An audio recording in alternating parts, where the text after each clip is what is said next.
Bonjour tout le monde, j'espère que vous allez bien. On se retrouve pour ce deuxième brief en ce mardi 21 juillet 2020. Comme d'habitude, je vous invite à nous rejoindre sur Discord, n'hésitez pas, le lien est en description dans les commentaires. Et aussi à mettre un petit pouce bleu et un petit commentaire si jamais le brief vous plaît et le travail fourni vous plaît. Alors aujourd'hui on va parler très rapidement du Bitcoin, malgré ce petit mouvement, il se passe pas grand chose. On va parler des spreads comme d'habitude, on va parler des assets à risque, c'est surtout au niveau du S&P où il se passe des choses très intéressantes techniquement. On parlera un petit peu de la stratégie Shadow dernier, d'ailleurs je vais déplacer ça, et on parlera un petit peu des altcoins. Donc on parlera d'Ethereum, XRP, Litecoin et ERD. On m'a beaucoup demandé est-ce que ERD a top, est-ce qu'on n'a pas top. Bon on va voir ça ensemble et on fera un petit peu d'order flow sur Bitcoin et on parlera très rapidement des options. Et d'ailleurs on va commencer par ça. Alors hier je vous expliquais un petit peu qu'on a de grosses expirations en dollars, donc ça se compte en 600 millions de dollars environ sur les options pour fin juillet 2020, et on avait émis l'hypothèse de ok, est-ce que le Bitcoin ne va pas être bloqué entre 9000 et 9800 dollars jusque ces expirations, donc jusqu'aux échéances du 31 juillet, pour tout simplement faire perdre un maximum de gens.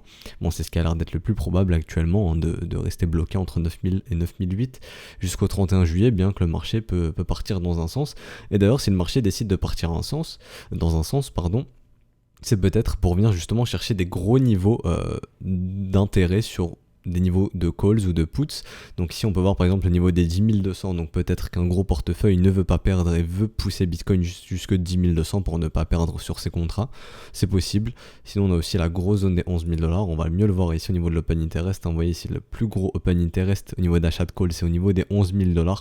Je sais pas, peut-être que Bitcoin peut être à 11 000 d'ici le 31 juillet si un gros portefeuille décide de l'emmener là-bas parce que il ne veut pas perdre d'argent, faut envoyer Bitcoin là-bas s'il a les moyens de le faire.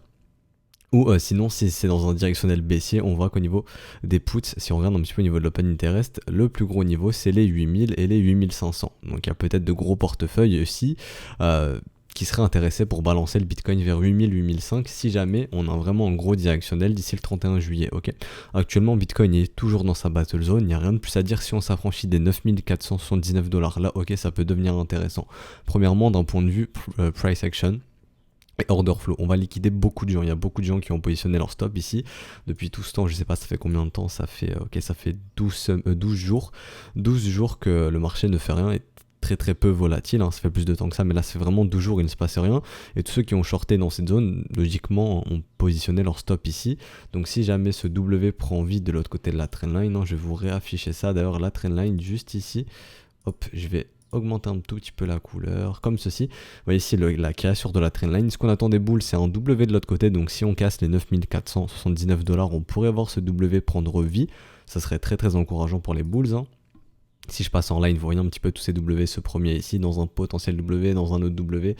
Bon, les bulls tentent vraiment de se montrer ici. Si vraiment ce niveau cède, on peut s'attendre à un short squeeze, donc une liquidation en chaîne un petit peu, des liquidations qui s'enchaînent côté bears, donc voir le prix pousser très rapidement, ou ça dans la zone de rechargement de short, ici, donc entre les 9008 et les 10 100 $, grosso modo, revenir chercher ce gros chiffre rond psychologique. Ici, le marché aime bien venir chercher ce gros chiffre rond, généralement des 10 000 $, bien entendu. Mais pour l'instant, tant qu'on reste dans cette battle zone, il ne se passe rien.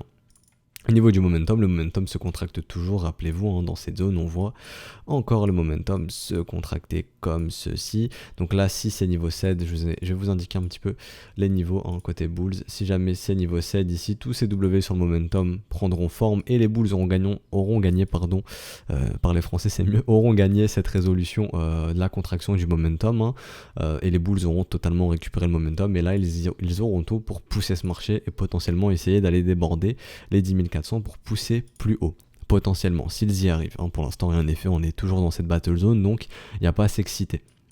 Maintenant, si on fait un petit peu plus de price action, encore une fois, et qu'on parle un petit peu des liquidations, c'est simple, les liquidations, enfin en tout cas les liquidations non, les stops premièrement sont positionnés au-dessus des sommets, donc ici, ici et ici. Donc si on déborde ce sommet, le marché, s'il veut aller chasser les bears, cherchera aussi à aller déborder ce sommet, donc déborder les 9008. Si on déborde ce sommet, vous avez compris, ainsi de suite, le marché essaiera d'aller déborder aussi les 9009, donc grosso modo les 10 000, et ensuite le dernier niveau à déborder sera celui-ci, tout simplement. Voilà, je vois pas grand chose d'autre à dire à part que les bulls vraiment tentent de se montrer. Pour ce faire, faut qu'ils arrivent à casser les 9479 $, et ensuite on verra. On pourrait totalement partir sur des mouvements de continuation. D'ailleurs, si le top n'est pas ici, si ce marché veut pousser plus haut, on peut trouver des des mouvements d'extension, comme le premier, ça serait celui-ci, hein. Tout simplement comme ceci, AB égale CD, mouvement symétrique qui pourrait nous ramener sur les 11 100 $, on peut en trouver d'autres, hein. Si on prend tout le mouvement entier, pourquoi pas, si vraiment on a un gros mouvement de continuation assez puissant, vous voyez, ça peut nous amener très haut, ça peut nous ramener voilà, sur les 14, même plus haut, ok, sur les 15 400 $, je sais pas si j'ai bien tracé. À mon avis, oui, j'ai bien tracé, je vais refaire ça, ça me paraît assez haut pour le coup. De mémoire, c'est plus dans les 14 000, mais ça peut... Oh non, c'est ça, ok, 15 500, bon. Est-ce que le Bitcoin ira à 15 500, je ne sais pas, mais si jamais on décide de partir sur un gros mouvement de continuation, pourquoi pas. Et aussi, rappelez-vous cette zone de rechargement de short, hein, notre gap sur les contrats futurs aussi aux alentours des 11 900 $, si je dis pas de conneries. Voilà, il y a pas mal de raisons de localisation plus haut, on peut y aller, ça y a pas de souci. Mais pour l'instant, il faut que les bulls arrivent à résoudre cette zone de combat et aussi à s'affranchir du sommet ici des 10 400 $, et tout ça, c'est pas gagné. Si on check un petit peu au niveau de l'open interest, dans l'open value ici, beaucoup sont rentrés en long ici, donc pourquoi pas peut-être les liquider plus tard. En tout cas, ce qu'on voit, c'est qu'actuellement, rappelez-vous, les liquidations sont décroissantes. Lorsque le prix monte et les liquidations sont décroissantes, ça veut dire deux choses, tout simplement. Ça veut dire, ok, il n'y a plus assez de bears, on s'arrête là, ou ok, les bears, on va aller les chercher, ils sont plus hauts et il faut accélérer. Bon, on va voir ça très probablement, peut-être aujourd'hui ou demain, on verra ça. Donc voilà, au niveau de l'order flow, on verra ça. Si jamais on va aller chasser les bears, je le répète, mais le premier niveau logique, ce serait de venir dépasser un petit peu les 9008, un tout petit peu au-dessus, donc venir chercher cette zone de rechargement de short, hein, juste ici. Pour ceux qui cherchent à shorter ce marché, encore une fois, on peut trouver des shorts dans cette zone entre les 9008 et les 10 100 $, il n'y a pas de souci. Certains pourront même shorter ce marché, pourquoi? Parce que ce M ici a bien été confirmé, en tout cas ici on est sur Bitstamp, ça dépend des exchanges, BitMEX par exemple, c'est pas le cas, etc. Ça dépend de vos exchanges, là vous tradez, mais par exemple là sur Bitstamp, ce M a été confirmé, les divergences étaient présentes, donc certains peuvent rentrer en Shark Setup, hein. Rappelez-vous, le Shark Setup, c'est de voir la structure, de tracer son fib et de venir tout simplement shorter la zone de rechargement de short avec un stop au-dessus de la structure initiale, hein, donc ici, et on peut targeter par exemple 2 de risk reward. Ce qui ici voudrait ramener un Bitcoin à 8005, d'autres pourraient targeter un retracement de moitié que je vais faire un petit peu à vue d'œil, quelque part par là, 7100, voilà, de mémoire, donc un risk reward de 4,32. De tête, je dirais que ça fait 25-30% de win rate pour avoir un setup rentable. Bon, ça me paraît excellent, bien que psychologiquement, il faut réussir d'accepter de ne gagner que 25 ou 30 fois sur 100. Ça, c'est notre histoire. Mais quoi qu'il en soit, là, j'extrapole un petit peu, mais pour Bitcoin, on attend la résolution, comme on l'avait fait hier, hein, et dans les précédents briefs, on place les alertes au-dessus et en dessous de la battle zone, et on attend la résolution. En cas de cassure, on peut s'attendre, encore une fois, à un mouvement brusque, que ce soit dans les deux sens. Voilà, je vois pas grand-chose d'autre à dire pour Bitcoin. Par contre, S&P, très intéressant. On va checker un petit peu S&P. On peut voir que S&P enfin tente de résoudre cette battle zone à la hausse, de prendre en directionnel. Bitcoin pourra suivre. On voit qu'actuellement Bitcoin est toujours corrélé au S&P. En tout cas, il a l'air de le suivre. Bitcoin suit les flux du S&P. S&P déborde son précédent sommet. Nouveau sommet. Ici, les bulls sont en total contrôle, hein. Toujours pas de structure de M. Ici, on enchaîne bien les sommets de plus en plus haut. L'objectif des bulls maintenant, il est simple, c'est d'aller casser cet ATH, hein, d'aller casser ici les 339 points pour poursuivre plus haut. Pourquoi pas venir chercher des mouvements de continuation comme ceci qui pourraient nous ramener proche des 400 points, si je dis pas de conneries de tête, de mémoire, voilà, 402 points. En cas de nouvel ATH, ça serait totalement réaliste, hein, d'aller chercher 402 points sur le S&P. Voilà, rien d'autre à dire, les bears pour l'instant ne se montrent pas, les bulls sont toujours en contrôle sur le S&P et ça peut être bénéfique au Bitcoin qui pour l'instant est toujours corrélé un petit peu au S&P et suit ses flux. Non, si on regarde un petit peu, de mémoire je ne sais plus sur quel exchange j'avais affiché ça. Peut-être Coinbase de mémoire. Non, mais je vais le faire, c'est pas grave. Pour nous, la battle zone, elle est claire, hein. Pour nous, la battle zone, c'est ça. On peut en voir d'autres, mais la battle zone première sur BTC, c'est celle-ci, hein. Donc la grosse battle zone dans laquelle on est bloqué depuis longtemps. Donc battle zone en français, c'est zone de combat, bien entendu. Donc si on casse ici, les bulls ont gagné. Si on casse ici, les bears ont gagné. Mais nous aussi, on est dans un trading range sur Bitcoin. S&P, comme je vous l'ai montré très rapidement, a résolu le sien. Est-ce que Bitcoin va résoudre le sien aussi? En tout cas, il est en train de le résoudre. C'est pas confirmé. On aimerait bien avoir une clôture, mais bon, voilà, les bulls montrent qu'ils sont capables d'aller chercher un nouveau sommet. Donc tous les bears ici qui se sont montrés sur S&P et qui ont voulu poser un top de marché juste ici. Bon, ma flèche est dégueulasse, désolé. Mais juste ici, comme vous pouvez le voir sur cette candle, elle est en train de se faire avaler. Et ces bears sont en train de se faire avaler. Et l'objectif des bulls, il est clair, c'est d'aller péter cet ATH. Ici, est-ce qu'ils vont y arriver? Bon, c'est ce qu'on suivra, mais pour l'instant, ça reste positif sur le S&P et Bitcoin suit S&P, comme je l'ai dit, donc potentiellement positif pour Bitcoin. Bien que je le répète, il doit résoudre sa battle zone. Si on va checker les spreads futurs, on est toujours sous Contango, on continue de voir des W dans des W, donc c'est un environnement bull, hein, la demande surperforme bien l'offre. Pour l'instant, les spreads ne nous indiquent pas aux bulls, ok, calmez-vous, tant qu'on ne voit pas de M comme ceci, hein. Au contraire, on voit des W, donc c'est encourageant pour les bulls. Sensiblement la même chose sur l'Ether et sur Litecoin, voilà, pas grand chose d'autre à dire de ce côté-là au niveau des spreads qui semblent accompagner le mouvement, donc pas d'inquiétude à ce niveau-là. Les assets à risque, on va parler un petit peu du gold, le gold aussi qui poursuit, donc voir S&P les obligations, le gold de poursuivre, bon je sais pas, il y a quelque chose qui se passe ici, on a un qui va lâcher peut-être. Pour l'instant, tout le monde, voilà, c'est vert partout, tant mieux. Mais généralement, voilà, il y en a un qui lâche, que ce soit côté asset à risque ou que ce soit côté le risk off. Bon, on va voir. Peut-être qu'ils peuvent poursuivre les deux, hein, ils l'ont déjà fait, mais voilà, généralement, comme je le dis, on a un qui lâche. Avant les deux, il y a un maître qui reprend les devants, j'ai envie de dire. Il y a un secteur où les capitaux vraiment privilégient un secteur. Pour l'instant, ça se balance un petit peu dans les deux, et S&P ne nous instaure pas de top ici pour le moment, donc assez bon signe pour Bitcoin. Voilà, je pense que j'ai fini pour le Bitcoin, il n'y a pas grand chose d'autre à dire depuis hier, hein. Surveillez bien cette battle zone, placez vos alertes, et on attendra tranquillement d'attendre la résolution. Voilà, je pense que j'ai rien d'autre à dire, on a parlé un petit peu des options, donc pour Bitcoin c'est fini. Au niveau d'Ethereum, toujours pas de signe de top ici, hein, pour vraiment essayer d'instaurer une dynamique baissière et instaurer ce gros M, il faudra casser les $216. Pour l'instant, les bears n'y arrivent pas. Les bulls sont toujours... pour moi, les bulls contrôlent toujours ce marché, toujours pas de signe de M ici. Le momentum, on continue de voir des W dans des W. Comme Bitcoin, le momentum se contracte, on attendra une résolution, mais pas de signe de M du côté du momentum. Donc pour moi, les bulls sont en contrôle du momentum. Ils peuvent pousser ce marché plus haut. On peut venir chercher cette target de continuation, voire même chercher le haut du range, hein, proche des 360 $, ok. Donc si on parle un petit peu plus long terme, donc là je vais vraiment passer en monthly, vous voyez ici ce potentiel W, donc si ce W prend forme, je vais rajuster les volumes, donc si ce W, même l'OBV, même si ce W prend forme ici, Ethereum pourrait nous indiquer qu'il est prêt à respirer, à revenir retracer tout ce mouvement, hein. Donc pour ça il faut venir casser les 360 $. Si Ethereum fait ça, clairement il va surperformer Bitcoin. Ne soyez pas étonnés de voir un Ethereum qui explose, mais bien entendu il faut venir casser les 363 $. Le premier arrêt est une target très réaliste, 600 $ environ, un retracement de moitié, 770 $, voire même la zone de rechargement de short aux alentours des 900 $ et 1100 $. Il faut savoir que lui, Bitcoin, est déjà venu retracer lorsqu'il avait imprimé ce W weekly, je vais vous en montrer.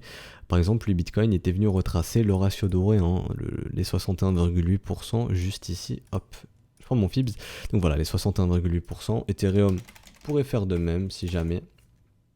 Ethereum pourrait faire de même si ce gros W monthly prend forme, donc venir chercher 900 $. Est-ce qu'on va y aller? J'en sais strictement rien, mais en tout cas ces structures lorsqu'elles se dessinent sont vos meilleurs amis, j'ai envie de dire, hein. Elles sont très intéressantes et annoncent que ce marché est prêt à respirer. Voilà, potentiellement ce marché serait prêt à respirer. On voit en monthly aussi, William est sorti de cet état d'enfoncement dans cette zone de stupidité en zone de survente, très intéressant aussi, mais maintenant il faudrait que ce W prenne forme et là les bulls pourraient respirer et on pourrait avoir un beau rallye sur Ethereum, hein. Peut-être qu'un énorme rallye se prépare sur Ethereum, pour l'instant c'est pas confirmé, pour ça il faudrait vraiment aller casser les 363 $, ok. Sinon en daily, hein, sur du plus court terme, pas de signe de top pour l'instant sur Ethereum, donc les bulls vous pouvez continuer à pousser ce marché si bon vous semble, ok. Donc voilà, pas grand chose d'autre à dire sur Ethereum. XRP c'est la même chose, hein, donc XRP on pourrait partir sur des mouvements de continuation, je l'ai déjà inscrit ici, on pourrait venir chercher la zone de rechargement de short, donc voir même les 30 centimes de $, ce creux dans le volume profile, le marché pourrait revenir faire du business ici, on pourrait totalement revenir tester ici ce VTOP, ici c'est un VTOP, le marché reviendra très probablement, en tout cas à mon sens ici c'est un VTOP, le marché reviendra probablement retester ce niveau, revenir tester un petit peu les 30-35 centimes, on verra ça. Cassure de cette trendline, encourageant pour les bulls. Rappelez-vous, ce qu'on va voir derrière la trendline, c'est un W se montrer, pour montrer que les bulls sont bien présents derrière cette trendline, acceptation du prix derrière et qu'on peut partir sur des mouvements de continuation. Au niveau du momentum, pareil, on continue de voir des W dans des W, les bulls se montrent sur le momentum, ça y a pas de souci, donc les bulls peuvent pousser ce marché. L'objectif des bulls, il est clair, c'est d'aller péter les 23,4 centimes et donc les bears de défendre ce niveau. Voilà, tout simplement, je vois pas grand chose d'autre à dire pour XRP. Pour LTC ça va aller très vite aussi, on est toujours dans cette zone de combat, on attend la résolution. Si on perd ce niveau, très inquiétant pour les bulls, hein, les bears qui réussiront à instaurer ce M weekly, hein, donc on pourra partir sur des mouvements de continuation baissier, très très encourageant pour les bears et très inquiétant pour les bulls. Au contraire, si les bulls arrivent à casser les $50, ça sera très très encourageant pour eux et on pourra partir sur des mouvements de continuation. De mémoire, on avait vu un petit peu jusqu'où ça pourrait nous ramener, grosso modo. Voilà, grosso modo, jusqu'ici, les $65. Venir chercher la zone de rechargement de short ici, hein, qui nous attend entre les $71 et les $61. Ce creux dans le volume profile que j'avais inscrit juste ici, voilà. Et ce wake of check qui nous attend, rappelez-vous, le wake of check, c'est le fait de revenir taguer la neckline d'une structure. Généralement, le marché y revient donc ici, donc tout simplement ici, sur le niveau des $67. Donc ce niveau sera très probablement amené à être testé à l'avenir. Et pour finir, on va parler de ERD. Non, pas pour finir, après on fera de la stratégie Chad. Hein. Donc ERD, on avait dit il était encore trop tôt pour parler de top. Actuellement, il est encore trop tôt pour parler de top.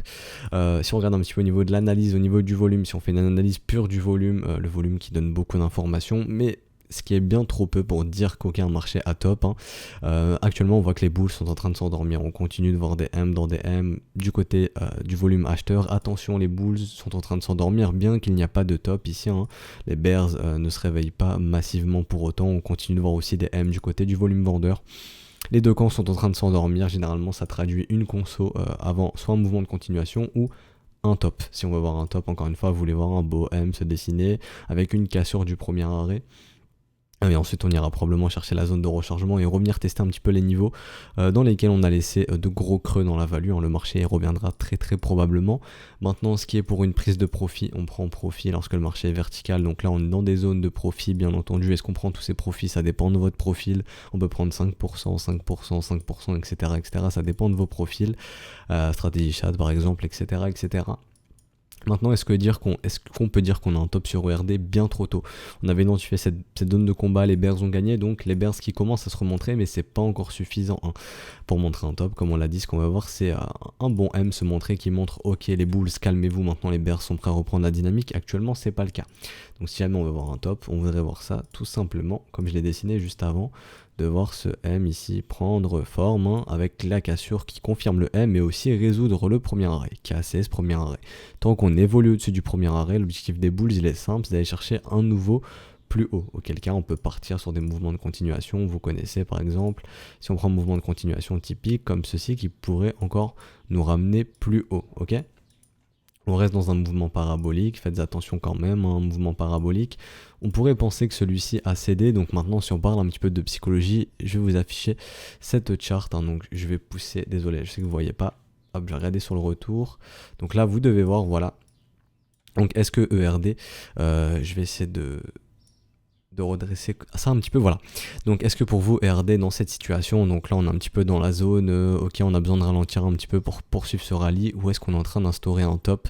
C'est le schéma typique d'une bulle, hein, ou en tout cas d'un mouvement parabolique, là le gros décrochage, le retour généralement en zone de rechargement de short, hein, dans laquelle vous pouvez prendre des profits bien entendu dans cette zone ici, zone rouge que je vais indiquer. Et d'ailleurs c'est un petit peu la stratégie bluff top. Bon là les critères ne sont pas ok pour la stratégie bluff top. Généralement, le marché revient taguer le premier arrêt. Ensuite, on a le rebond. Et là, on a le dead cat bounce, c'est le M. Pour l'instant, le marché n'est pas venu retaguer ce premier arrêt. On n'a pas un gros pic de volume côté vendeur. Donc, on n'a pas l'air d'être dans le scénario dead cat bounce. En tout cas, blow off top. Ok. Donc, je dirais que ce marché peut poursuivre, en tant qu'on ne voit pas de M, ce marché peut poursuivre plus haut. Encore une fois, est-ce qu'on achète ici?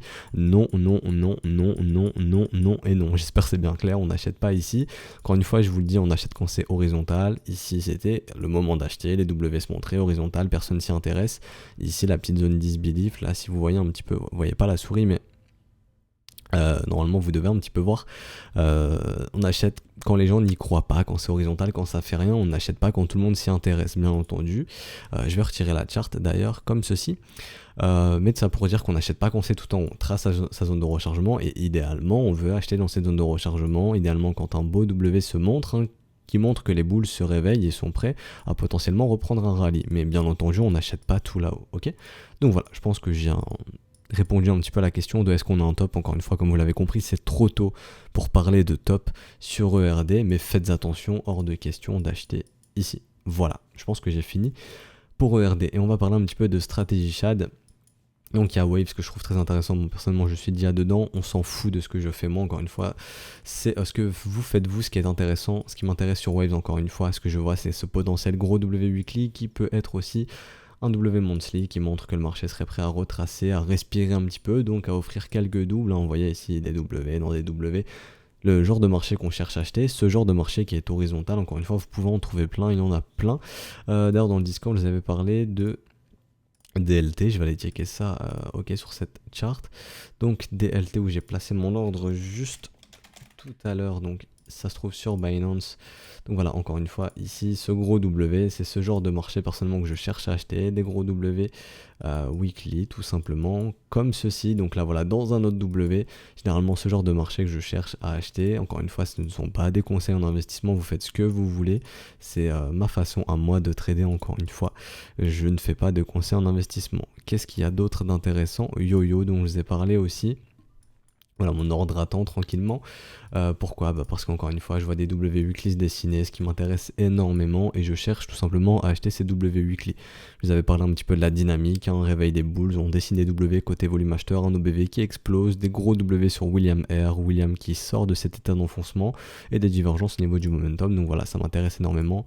Des creux dans le volume profile qui m'invitent à penser que le marché reviendra traiter du business ici, et donc m'offrir un double au minimum. Donc voilà pourquoi ça m'intéresse. Et il y en a plein des assets horizontaux. Par exemple, je prends Aion qui ne fait rien. On a déjà des W weekly. On commence à vouloir redessiner des W dans des W, ce qui est assez bullish. On a Ubique aussi qui dessine des W dans des W, des OBV explosifs, très intéressants. Waves dont je vous ai parlé. Par exemple, Cisc a concret un DW dans des W. Voilà la grosse cassure et qui vient offrir pas mal de doubles. Donc c'est ce genre d'asset que vous cherchez à acheter. Ça ne sert à rien de courir après le train lorsqu'il est vertical. Idéalement, il faut acheter quand c'est horizontal. C'est pas idéalement, c'est mettez-vous vraiment. Il faut que ce soit strict dans votre tête. Je dois acheter quand c'est horizontal et quand personne s'y intéresse. C'est aussi simple que ça. Et revendre quand c'est vertical. Mais des assets horizontaux, on en a plein. Vous voyez, tout ça, tous ces W potentiels, des gros OBV bien explosifs. Ici, pareil, hein, des W dans des W. Voilà, il y en a plein.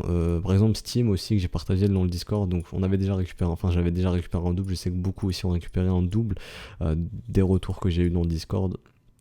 Voilà, si certains ont pu trouver les conditions qui vous plaisent et qui vous rendent à l'aise, tant mieux. Mais pareil, Steam hein, qui semble prêt potentiellement à remettre un coup quand je vois tous ces potentiels W sous la zone de rechargement. Bon voilà, il a l'air de se passer quelque chose encore une fois. Ici, bon BQX, c'est trop tard je pense, hein, quoique... BQX dont je vous parlais depuis très très longtemps, on voit apparaître des W dans des W, donc voilà, il n'y a pas de secret. Généralement les W weekly sont d'excellentes structures qui permettent de faire respirer un marché, donc de récupérer des profits. Donc voilà, je vous invite un petit peu à aller checker toutes ces structures qui vous attendent hein, et de ne pas courir après des marchés verticaux, mais au contraire qui sont horizontaux et qui ne demandent que ça, qui ne demandent qu'à partir. Donc voilà, encore une fois, c'est à vous d'aller chercher ces assets hein, et surtout de savoir si ces conditions vous plaisent encore une fois. Mais voilà, des assets horizontaux, il y en a plein, ça dépend encore une fois que de vous. Donc voilà, je pense qu'on va s'arrêter ici pour aujourd'hui. J'ai pas grand chose d'autre à dire, j'essaie de me tenir au timing, hein. Rappelez-vous 15-25 minutes, voilà 23 minutes, c'est parfait. Donc si le brief vous a plu, n'hésitez pas à laisser un petit pouce bleu et un petit commentaire, vous savez c'est le meilleur moyen de récompenser le travail qui est fourni. Aussi à nous rejoindre sur Discord, n'hésitez pas, le lien est en description et dans les commentaires. Voilà, je vous invite vraiment à nous rejoindre, je vous souhaite une excellente journée, on se retrouvera donc probablement demain. Allez, ciao tout le monde.